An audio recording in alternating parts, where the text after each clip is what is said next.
Welcome to Judy's kitchen. Judy's கிச்சன்ல இன்னைக்கு நம்ம பார்க்க போற ரெசிபி என்னன்னு பாத்தீங்கன்னா பனீர் பட்டர் மசாலா.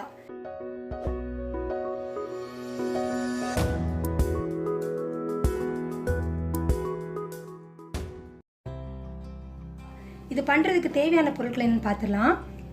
2 தக்காளி, 2 பெரிய வெங்காயம், 200 கிராம் பனீர் எடுத்துருக்கிறேன். அப்புறமா மசாலா பொருட்கள் பார்த்துடலாம்.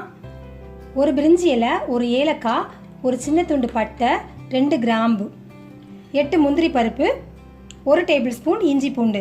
அப்புறமா பவுடர்லாம் பார்த்துடலாம்.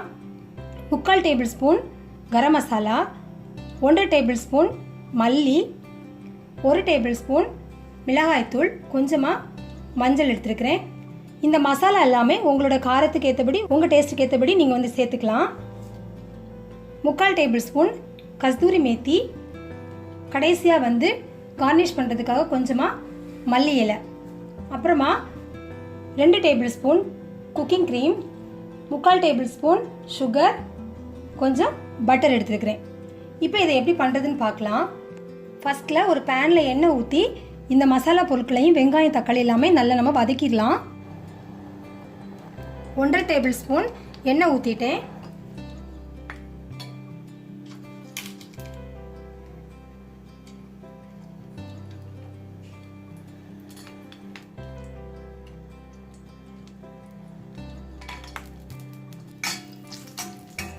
இந்த முந்திரி பருப்பு கொஞ்சம் கலர் மாறின உடனே நம்ம இஞ்சி பூண்டு போட்டுடலாம்.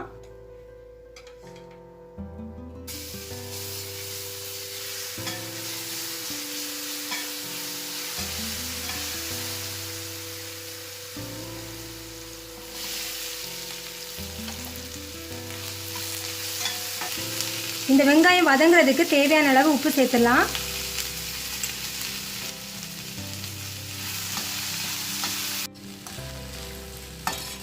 வெங்காயத்தோட கலர் இந்த மாதிரி ஒரு பிங்க் கலர் ஆன உடனே நம்ம தக்காளி சேர்த்துடலாம்.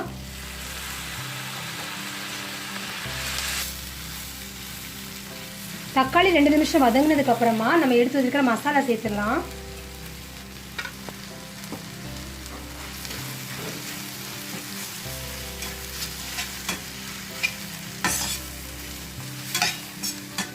இந்த மசாலாவோட பச்சை வாசனை போனதுக்கு அப்புறமா தீயை மீடியம் ஃப்ளேம் மாற்றிக்கோங்க.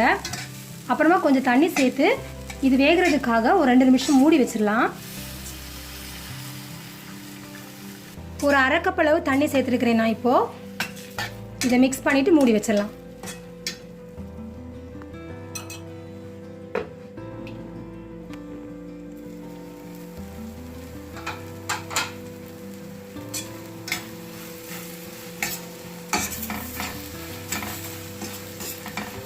தக்காளி வெங்காயம் எல்லாமே நல்லா வெந்தாச்சு.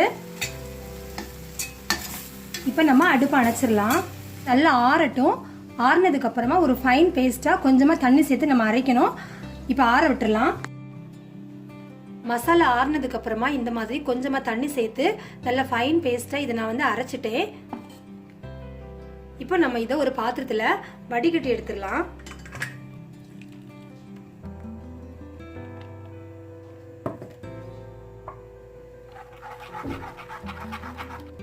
வடிகட்டினதுக்கு அப்புறமா இந்த மாதிரி க்ரீமியான ஒரு டெக்ஸ்டரில் நம்மளோட பேஸ்ட் ரெடி ஆயாச்சு. நான் வடிகட்டுறப்ப கொஞ்சமாக தண்ணி சேர்த்து நல்லா வடிகட்டி எடுத்துட்டேன். இப்போ நம்ம எடுத்து வச்சுக்கிற பட்டர் சேர்த்து இதை பேஸ்ட்டை கொதிக்க விட்டுடலாம்.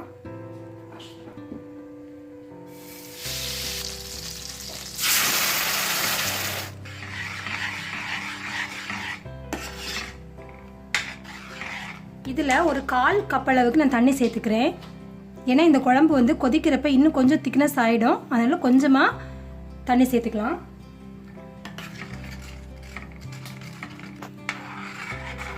இந்த ஸ்டேஜில் நீங்கள் குழம்புக்கு உப்பு கரெக்டாக இருக்கான்னு செக் பண்ணிக்கோங்க. குழம்பு கொதிக்க ஆரம்பித்ததும் எண்ணெய் தெளிகிறது வரைக்கும் இந்த குழம்பு மூடி வச்சிடலாம்.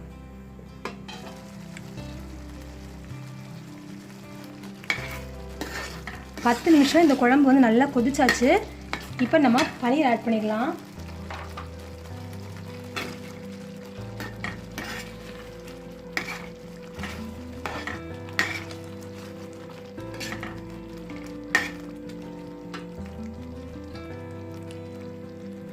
சுகர் சேர்த்துடலாம்.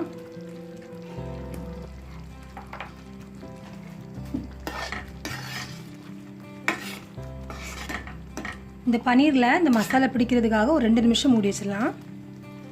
2 நிமிஷத்துக்கு அப்புறமா இந்த மூடியை திறந்துடலாம்.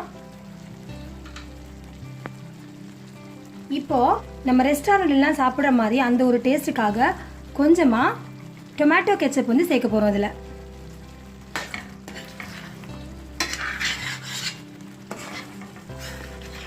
கடைசியாக நம்ம எடுத்து வச்சுருக்கிற இந்த க்ரீம் சேர்த்து அடுப்பை ஆஃப் பண்ணிடலாம். இப்போ நான் அடுப்பை அணைச்சிடுறேன்.